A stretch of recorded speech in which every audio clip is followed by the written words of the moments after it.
Bonjour à tous et bienvenue mes amis. Vous avez vu là ce matin dans les médias la nouvelle déclaration d'Emmanuel Macron qui annonce donc une aide internationale à hauteur de 1,5 milliard pour les Grands Lacs au Congo ou que sais-je. Je n'en sais strictement rien exactement, je n'ai même pas regardé. 1,5 milliard. Alors si c'est bien d'aider les gens dans la difficulté, certains vous diront que ça va toujours dans le même sens, peut-être, je n'en sais rien. Certains vous diront également que oui, l'argent part de l'Europe, etc., mais n'arrive jamais. Peut-être, c'est possible, j'en ai rien à foutre. Mais à un moment donné, il y a quand même un gros coup de gueule, il y a quand même à se regarder devant une glace et se demander quand même si on va accepter qu'on nous prenne encore pour des cons pendant longtemps. Parce que 1,5 milliard, c'est une somme. Et le Manu va se faire un plaisir d'être devant tout le monde pour donner de l'argent. Votre argent, l'argent des Français, une fois de plus, parce que c'est l'argent des Français.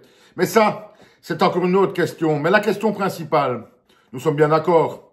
Tous les pays de l'Union européenne, par exemple, sont endettés. Ça veut dire que en banque, c'est zéro. C'est même largement en dessous, 3,3 milliards pour les Français.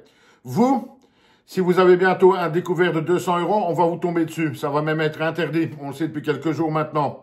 Alors, la bonne question que je me pose, quand on est endetté à 3,3 milliards de dettes, d'où vient l'argent?